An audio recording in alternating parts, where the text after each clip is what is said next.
Well, good morning, guys. It is so good to be here with you all this morning. My name's Austin, as Christy said, and just a few years ago, I was sitting in those very seats. So to hop on the other side of things today is a really awesome opportunity. And I just want to thank Christy and Thomas and Grant for giving me this opportunity to speak to you guys. I am super excited about it.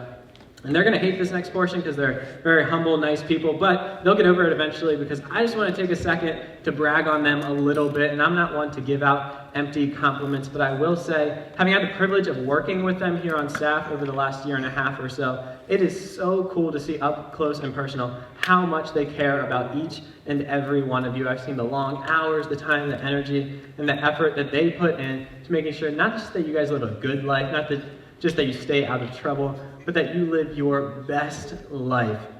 And so I don't think we get to do this enough, but can we just thank them and give them a quick hand?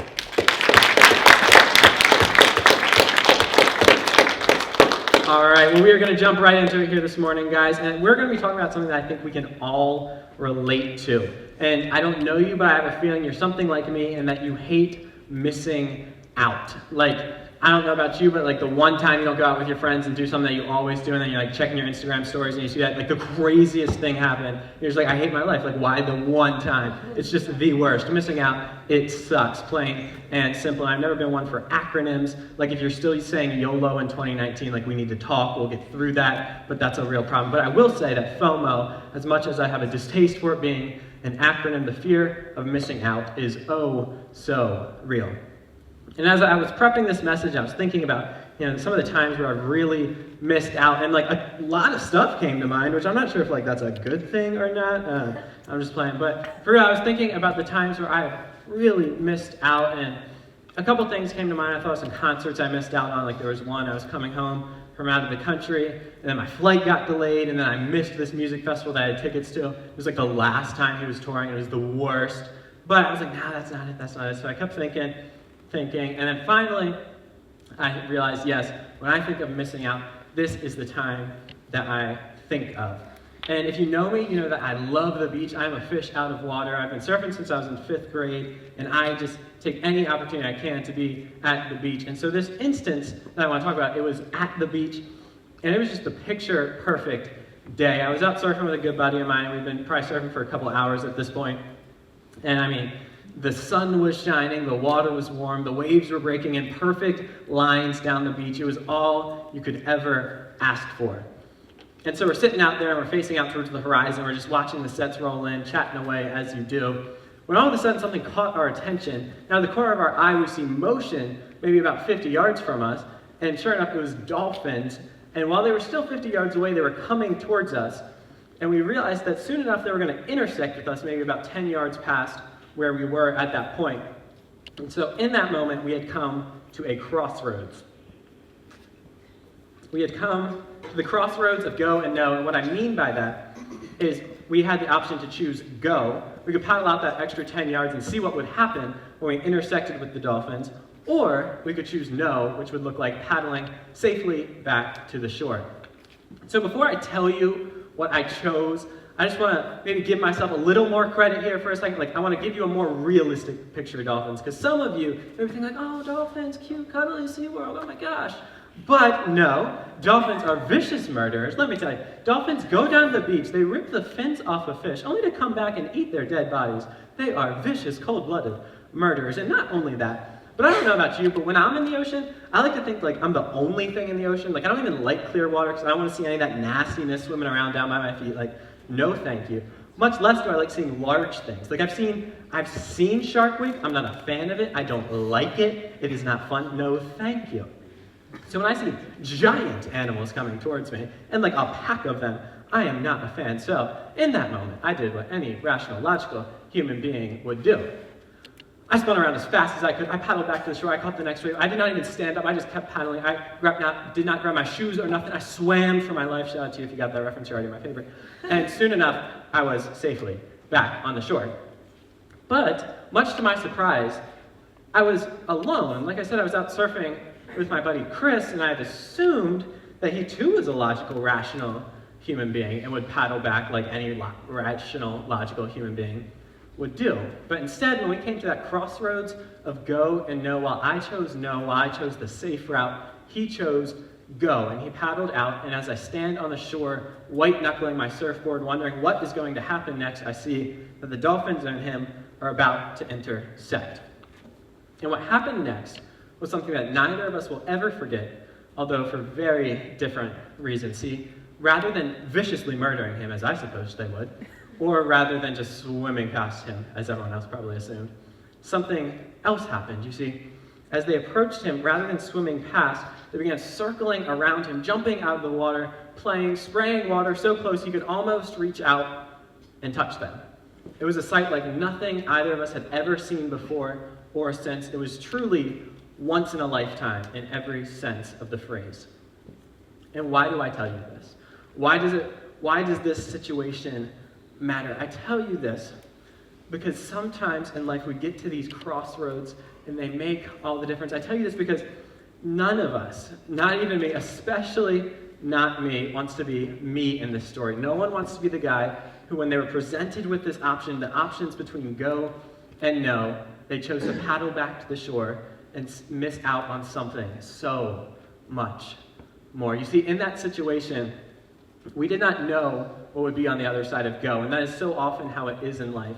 That when we come to these crossroads, what lays on the other side of go is unknown. When we step into a risk, we don't know what will happen next. So we choose no. We paddle back to the shore where we know we will be safe and sound and just fine.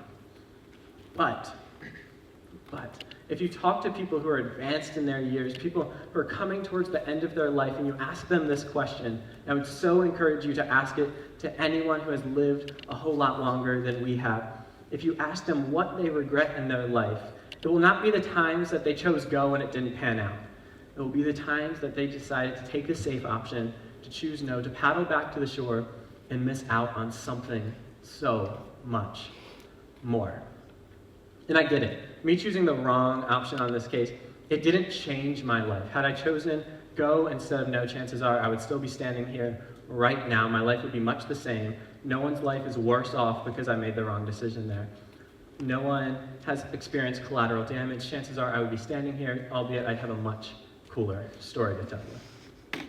But we do not always get that lucky. And I use luck very intentionally here because so often in life we don't know which decision will be the one that changes everything. Our decisions, they don't come with warning signs that, hey, this is the decision that will alter the trajectory of your life. This is the decision that will change other people's lives. And quite honestly, it's not fair. It's not fair that we approach decisions, that we approach these crossroads without any warning that this is going to affect not just me, but so many other people. Had we known, maybe we would have chosen differently. But our life is made up of choice after choice after choice. And I'm not saying you're the sum total of the decisions you've made, that your past decisions define you, but I am saying they have gotten you right where you are.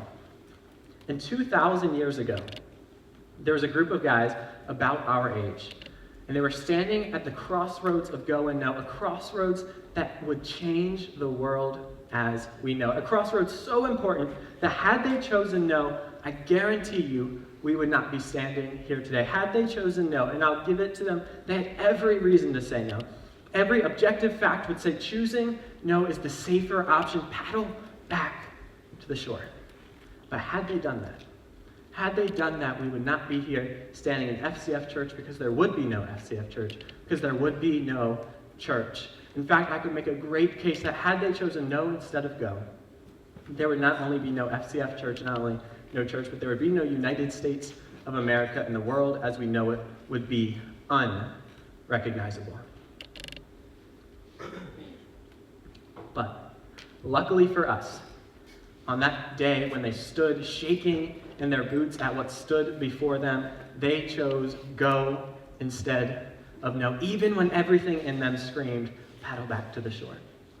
And you see, luckily for us even more, one of the guys who was standing there that day, who was shaking, wondering how on earth could we take on this mission, had the wherewithal to write down his experience, not just of that moment, but of the 3 years that had led up to that moment, because he realized that he was a part of something so big and so transformative that he had to write it all down. And this document that he wrote, it would become so beloved 2,000 years ago that people would read it and they would say, oh my goodness, this has the power to change lives. You know what? I'm going to read this, I'm going to copy it, I'm going to share it. I'm going to read it, copy it, share it. My friends have to see this. Read it, copy it, share it, read it, copy it, share it.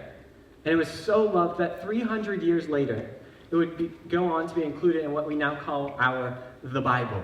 But long before there was ever the Bible, it was simply a document by a guy named Matthew given the immensely creative title of Matthew.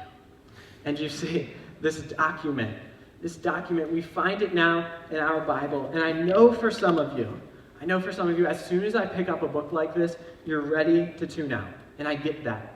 I know for some of you, maybe you've had things said to you or done to you by people who claimed the title Christian that are simply inexcusable and have turned you off from whatever this has to say. And I get that. And had I been in your shoes, I'd probably land at the same place. And I know for others of you, you might be sitting there today and just be saying, thanks, but no thanks. Like, that whole Bible thing, that whole Jesus thing, that's really more my parents' thing. Like, I'm not really, against it, but I'm doing just fine without it. So if we could just skip to whatever's next, that would be great.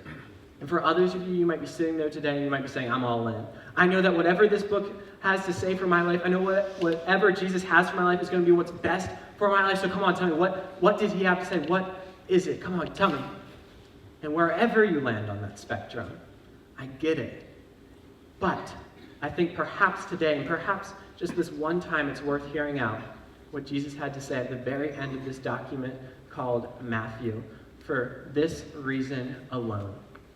Perhaps you have noticed that in our culture we have this morbid, it's really strange, this morbid fascination with the last words of influential people. It doesn't matter half the things they say in their life, but the last thing you say before you die, it carries special, disproportionate weight. And what we find today are the last words of Jesus to his disciples before he sent them off to do this on their own.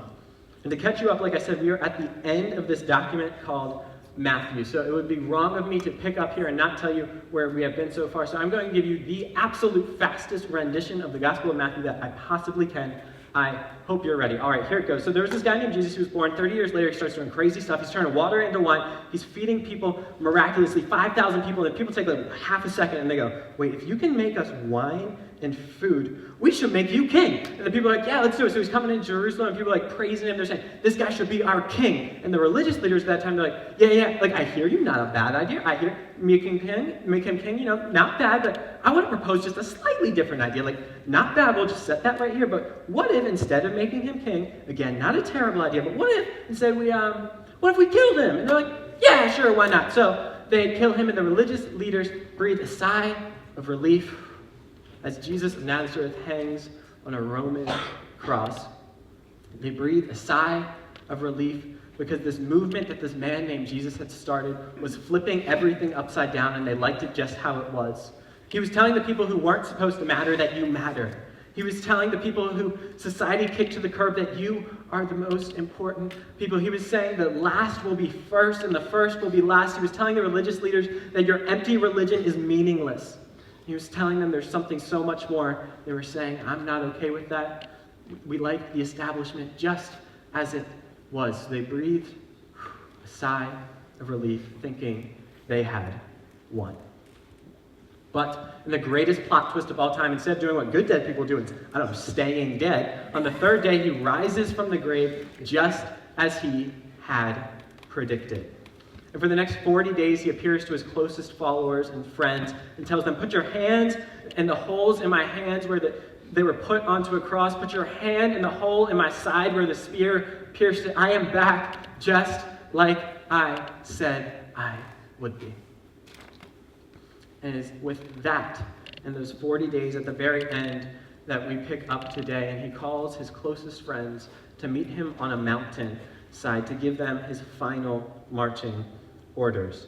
And so we are in the book of Matthew. We're in chapter 28, and we are in verse 18 here. And it says, then Jesus came to them and said, all authority in heaven and on earth has been given to me, which is to say, I am God. Before the earth was, I was. I know every nook and cranny of this world, and I have seen it, and I laid the foundations. You have seen me die and come back. I am God. All authority on heaven and on earth has been given to me.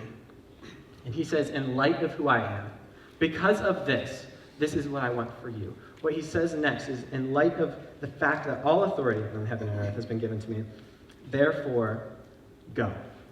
And we could stop right there because he has brought them to the crossroads of go and no, and he is tipping his hand at what the right answer is. He says, I know everything in you is crying out, choose no, paddle back to the shore. Everything in them is saying, we're not cut out for this. Everything in them is saying, this is too big of a mission for me. I'm going to paddle back. But he is saying, the right answer, come, choose, go.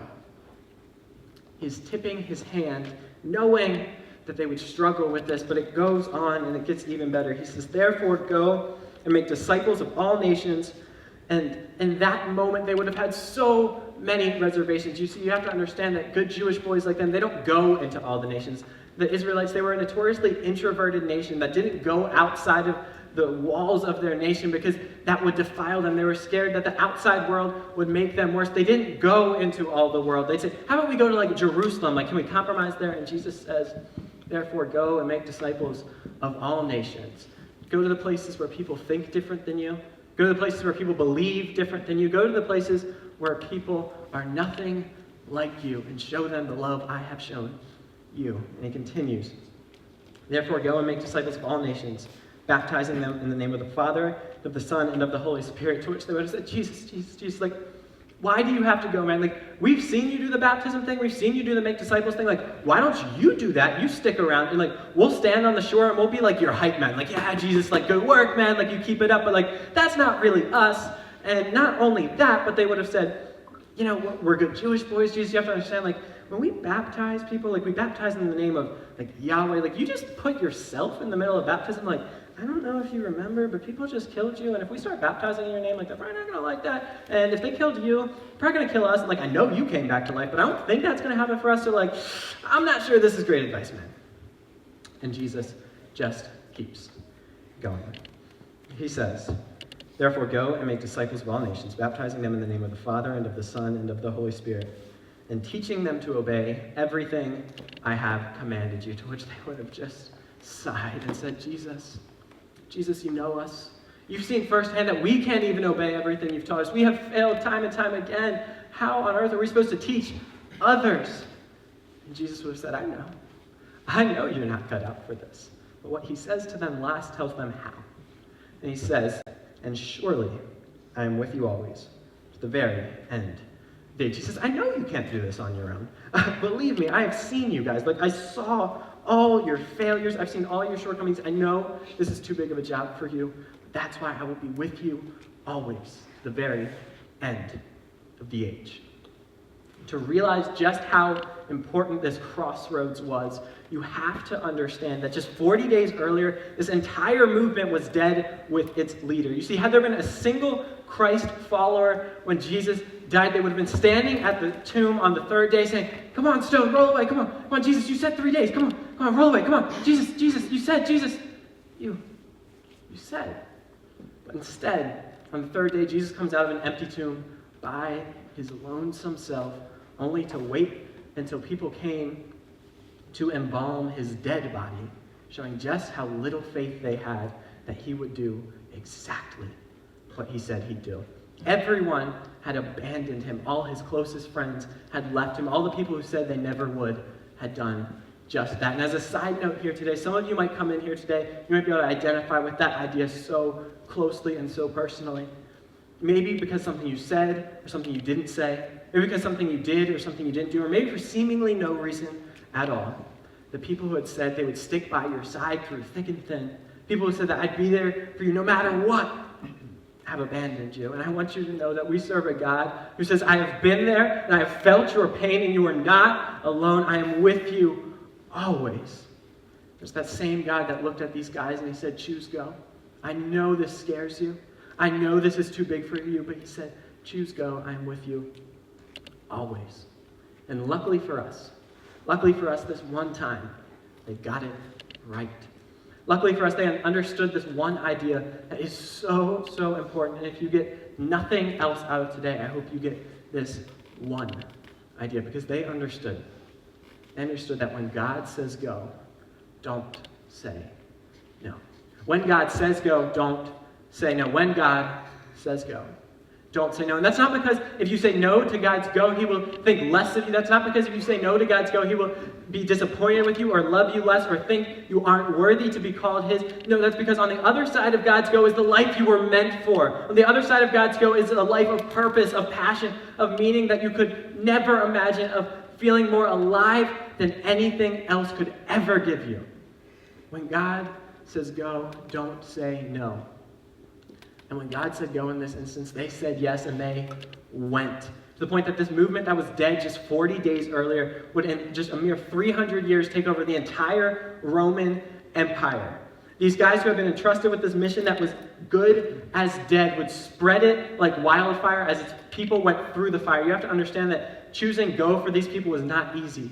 But they understood that on the other side of God's go was their best life. So they said, I'll trade my own very life for this mission. And in 300 years, Emperor Constantine of the Roman Empire would survey the splintered Roman Empire that was far too extended, and he was looking for one thing that could possibly unite the entire empire, one unifying factor from Rome all the way out across the world, and he found that it was this. It was belief in a crucified and risen Jewish Messiah, because when God said go, they went. And for 2,000 years since, people have been answering the same call when they come to the crossroads of go and know. When everything in them says paddle back to the shore, they say, I will not miss out on something so much more. They say, when God says go, I will not say no, and they go. And we haven't always gotten it right. And in so many ways besides this, God will call us to go, and then sometimes we'll step out, and then sometimes we'll paddle back. But it's because people have chosen go time and time again that we stand here today in FCF Church. And I so hope that you understand that when God says go, on the other side is your best life. And we come to these crossroads all the time. It was just a few years ago that I found myself at a crossroads that would forever change my life. You see, I was a freshman in high school, and for the first time I had the opportunity to go on an international missions trip. And by all means, I was not the person to pick for the job. I was a shy, introverted kid who had never been out of the country, who didn't eat much more than chicken nuggets, mac and cheese, and pizza. So don't take me out of the country. I will starve and die. But luckily for me, in this one time recently, I've been thinking about all the things that we do day in and day out that just seem utterly meaningless. The things that we do day in and day out that no one will remember in a week from now, in a month from now, a year from now, or much less after we're gone. And for the first time, I saw something that had the chance to actually mean something. So luckily for me, when God said go, I said sure thing, and I tried it. And that trip, I got so hooked that over the course of the next 4 years, I would go on 7 such trips. And the person I am today cannot be disconnected from the impact that missions have had on my life. And I tell you this today because you all find yourself at the very same crossroads. Sign-ups, as Christy said, start today for the Dominican Republic trip this June. And if I can convince one of you to go, I will feel that my work here is done, because I promise you, you'll find that on the other side of God's go is more than you could have ever imagined. And I know right now, when someone challenges you like that to step out and say go to this crossroads, you have a million reasons why you can't or shouldn't, why you're not the person for the job, or you just simply can't do it. And chances are they fall into one of 2 categories. There's the logistic concerns that are like, how am I going to pay for this? Or I don't even have my passport. Or how could I get off of work? And while those are all so real, I promise you that the only thing standing between you and going to the Dominican Republic are logistic concerns. If you are willing to put in the work, you will find yourself on a plane in June. But there's a second type of concern that I'm sure some of you in here today have. That's the more personal concerns.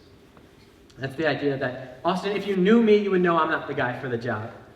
Austin, isn't that for the good Christians, the ones who haven't figured out, the ones who have all their questions answered? Austin, if you knew what I did or where I've been, Austin, if you knew what I did with my girlfriend at that party last weekend, if you knew what I was hooked on, if you know what I've been watching, if you know where I've been and what I've done, surely you'd say, I'll take a pass on this one and pick someone else. But luckily for us, that is not how it works. And I want to show you something back in this text right before where we jumped in. And so we jumped in verse 18, but I want to show you verse 17 because I think this is oh so important. It says, when they saw him, and they being the disciples, when they're going to meet him on the mountain, when they saw him being Jesus, they worshiped him because of course they did. Of course they did, because that's what you do when you see your best friend pull off his own death and resurrection, and you say, of course that's what they did. But what comes next is what none of us would expect. What makes us wonder, Matthew, did you have a sloppy editor? Surely you know you're not supposed to include that, right? Because what comes next is, but some of them doubted. But some of them doubted. Matthew, don't you know that people are going to read this and they're going to look up to you guys? Don't you know that Jesus is entrusting you with the most important mission of all time? What do you mean some of you doubted? You were standing there with Jesus. Why on earth would you put that there? Maybe, just maybe, it's to remind us that our doubts don't disqualify us, that you not having your questions answered doesn't mean you can't be used by God. Maybe it's to tell us that perfection isn't a prerequisite to becoming a partner with God in his mission to make this earth look a little more like heaven, one person at a time. Maybe it's to tell us that Jesus says, I know what you've been through, I know where you've been, I know what you've done, I know what you struggle with, and I still want you on my team. You see, when Jesus came, he was drawing crowds of thousands of people. He was an influential rabbi that could have had his pick of any Jewish student he wanted. He could have gone to the equivalent of their Harvard and taken his pick. But instead he picked a ragtag group of fishermen, political dissidents, traitors, and overall unqualified guys for the job. He said, I want you on my team. And he looks at us today and he says, I know you don't think you're qualified for this, and maybe you're not, because you can't do this without me, but I don't care where you've been or what you've done. I don't care the questions you have. I don't care the anger you may have in your heart towards me or towards this whole thing called church. I still want you on my team. He looks at each and every one of us and says, in this mission that will be the mission of your lifetime, to make this earth look a little more like heaven, one person at a time, I want you on my team. I want you on my team. And I know for some of you, you might be sitting here, you might be saying, Austin, I'm not going to change everything for everyone in a week. What's the point of a mission trip? How much good could it really be? I can't change the world in one trip. And you'd be right. You'd be absolutely right. You won't change the world in a week. You won't. But what I want to challenge you with is you might change everything for someone. While you might not change everything for everyone, you might change everything for someone. Story about a time I was sitting across the table from a guy named Pastor Benito in the Dominican Republic. It was late at night one night. The crickets are chirping, the mosquitoes are biting, and I asked him a question that I relish to ask anyone when I have the opportunity, especially when our lives are far different than my own. I would so recommend you try asking people this, and it's the simple question of, what's your story? Pastor Benito, what's your story? And he just kind of smiled and he looks off into the distance. And he tells me, Austin, I was a street kid like a lot of the other kids. Growing up, my parents didn't have a lot of money. I was living in one of the big cities of the Dominican. Most days I just find myself wandering the streets, maybe get into a little mischief, but mainly just looking for games of soccer to play or something to pass the time. And he said one day, it started like a lot of the rest, and then it got real quiet, and he looks at me. He said, but it was the day that would end up changing my life forever. You see, he tells me that just like many other days, he was just wandering the street and he had found a game of soccer to play with some local kids, and they're in a park playing, when all of a sudden he sees a group of white people, which he turns to me and he says, Austin, you have to understand, that was not usual. People like that don't come to places like this. He said what started as strange became just straight weird, when not only do people like that not come to places like this, but people like them don't notice people like me. He said they came up to him. They started talking to him in their broken Spanish and playing soccer with him, and they noticed him. People like that don't come to places like this. People like them don't notice people like me. But he said over the course of the next few hours, they just played with him. They talked to him as best as they could in their broken Spanish, and he soon realized that they were a mission team coming to work on a church just around the corner in his very city. And when time came for them to leave, they said as best as they could in their broken Spanish, hey, we love you, and God loves you, and we're working on this church, and you should really come to it sometime. And he said they'd probably never thought another thing about that. Soon enough, in a few days, they'd be back on the plane, heading home to life as usual. He said that was the moment that changed everything for me, because it so shook me that they even noticed me that I took them up on their offer. When I took them up on the offer to come and try this thing called church out. And I went, and then I came back, and I came back again and again. And soon enough, I'd be studying to become a pastor. And if you fast forward a little further from there, he'd be sitting across the table from a guy named Austin, asking him what's his story, as he hosts a missions team from the very same church that had met him so many years ago in that park. And he tells them, and he tells me, Austin, never underestimate what you're doing. While we might not change everything for everyone, while we won't, you might change everything for someone. And he tells me, never underestimate this. What you guys do by coming here is changing lives. And I don't know what would have happened if those people on that mission team chose no instead of go. But I do know it's very likely that Pastor Benito, he wouldn't have been met by a group of random white people in the park that day. He wouldn't have had these people invite him to church. And I'm sure these guys had every reason to choose no on this. I'm sure they had their laundry list of reasons why they weren't cut out for a missions trip. But when God said go, they said yes. And because of that, today in the city of La Romana, there's a thriving local church led by none other than Pastor Benito, a church that is providing hope to people in desperate need of it, a church telling people that society has kicked aside, that you matter, that we love you. Not only that, but God loves you more than you could ever imagine. They are literally changing the world, making this earth look a little more like heaven, one person at a time. I'm here today because I don't want any of you to stand at this crossroads and paddle back to the shore and miss out on something so much more. When God says go, don't say no. And it's not just in this instance. It's not just with missions trips. Maybe for you, the crossroads you stand at is the crossroads of the line of faith. Maybe you said, I've had so many questions, and I'm telling you, God is saying go. And I promise you, on the other side of God's go is the life you are meant for, the life you've dreamed of, a life filled with purpose and passion and meaning, where you will feel more alive than you could ever imagine. And the good thing for us is God will continue pursuing us every day and say, choose go. Choose go. When God says go, don't say no. Let's pray, guys.